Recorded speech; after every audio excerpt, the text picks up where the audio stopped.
ते झाडाखाली गेले, लाईट गेली. साहेबनं येऊन मागं त्यांच्या पोटात चाकू घातला. त्यांनी पोलिसवाल्यांच्या समोर धमकी दिली फोनवर. तर मी सरांना जबाब दिला की आमच्या दोघांना सुरक्षा पाहिजे म्हणून. मग पोलीस कशासाठी? आमच्या संरक्षणासाठीच आहे ना पोलीस. जोर जोरात ओरडत होते. कोणीच सगळे पोरं तिथं झाडाखाली होते, एक जण मदत आलं नाही. ते सांगत होते आप्पांनी मला मारलं, आप्पांनी मला मारलं. जीव तळतळ करत होता त्याचा पाण्यासाठी. एक पोलीस आला येऊन नंतर बघितलं नाही त्यांचं बयान घेतल्याच्या नंतर आणि म्हणते आम्ही प्रयत्न करते. काय प्रयत्न केले यांनी? माझं दुसऱ्या घरी लग्न लावून देत होते. माझा विरोध होता. माझ्या घरच्यांनी 4 लाख घेतले. त्या दुसऱ्या मुलासोबत माझं लग्न करू द्यायचं होतं. तर मी यांना सांगितलं, तर ये म्हणे तू माझ्याकडे ये म्हणे, मी बघतो म्हणे, आपण दोघं आहे, मी आहे म्हणे तुझ्यासोबत. मी त्यांच्यासोबत निघून आले. आम्ही दोघं पुण्याला गेलो. आम्ही तिथं लग्न केलं. 1 महिना आम्ही पुण्याला होतो. मग नंतर आम्ही तिथून पोलीस स्टेशनमध्ये हजर झालो. त्या टायमाला माझ्या वडिलांना त्यांनी फोन केला. म्हणे तुमची मुलगी आली म्हणे, तुम्ही येऊन बघा म्हणे काय आहे काय नाही.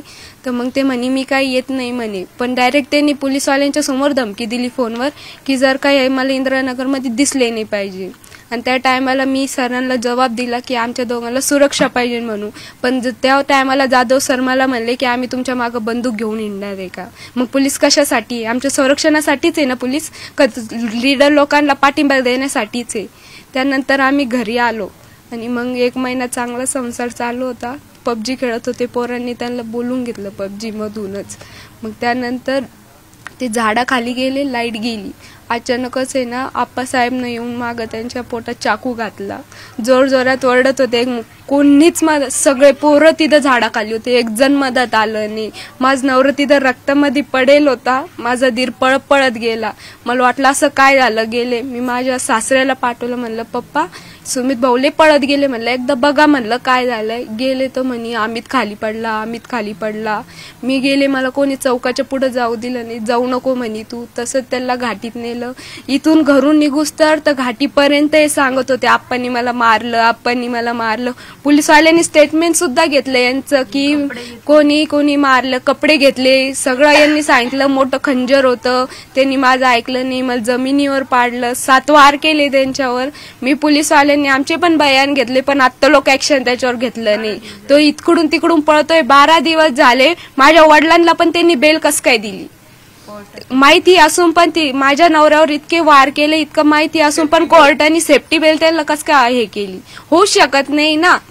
इतकं झालं तरी पण माझ्या नवऱ्याला मला न्याय लागतोय. हे कशातून झालं असं वाटतं तुला वैयक्तिक? त्यांच्या मनानुसार आमचं लग्न नाही झालं ना. त्यांना माझं लग्न दुसरीकडे लावून द्यायचं होतं. पैसे खाल्ले ना त्यांनी दुसरीकडून. आमची लव्ह मॅरेज आहे. जातीमुळेच केलं त्यांनी. आता मागणी काय? मला न्याय लागतोय. त्यांना फाशी झाल्याशिवाय मी पण शांत बसणार नाही. मला माझ्या नवऱ्याला न्याय लागतोय. आयुष्य पडलं ना आता. तसं त्याचा जीव घेतला. तुमची ओळख लहानपणापासूनची होती दोघांची? हा, लहानपणापासून ओळखत होती. हा, इथंच राहते झाडाखाली. फक्त माझ्या नवऱ्याला न्याय लागतोय मला.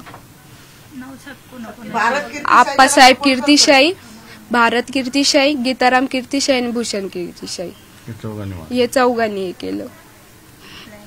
प्लॅनिंग ते सगळे सांगत होते. घरामध्ये मीटिंग बसत होत्या म्हणे तुमच्या की 1 हप्त्यापासून यांच्यावर नजर धरून होते. आणि अचानकच पोरांनी पबजी मधून यांना बोलून घेतलं झाडाखाली.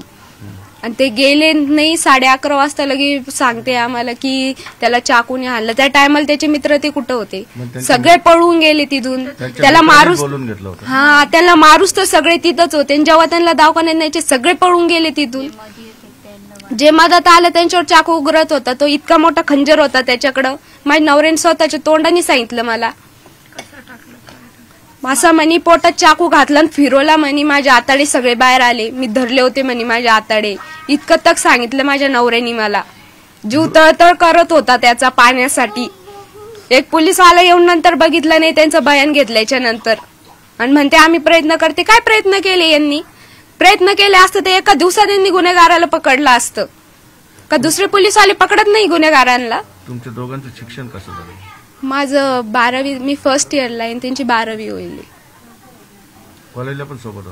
नाही, कॉलेजला नव्हतं आम्ही सोबत. त्यांचं शिक्षण झालेलं आहे. आणि माझं चालू होतं. आम्ही ऍडमिशन करायला जाणार होतो सर सोबतच. चल म्हणे तुझं ऍडमिशन करून दे, तू म्हणे तू शिक म्हणे. ते कामाला लागणार होते, प्रोजनला जाणार होते ते. मम्मीला सांगितलं होतं, मम्मी मी कामाला जातो, तू टेन्शन घेऊ नको म्हणे. मला म्हणे मी काम करतो म्हणे, आपल्याला आपलं भविष्य बघायचंय, तू सगळ्या इच्छा पूर्ण करण म्हणे, मी तू काळजी करू नको फक्त.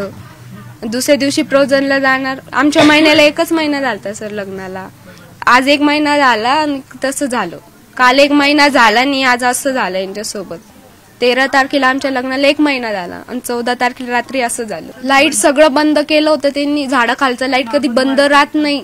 ते गेले, थोड्या 5-10 मिनिटं बसले आणि लाईट गेली ती दल्ली. सगळे फ्यूज गेले होते. असे कसे टायमात सगळे फ्रीज गेली.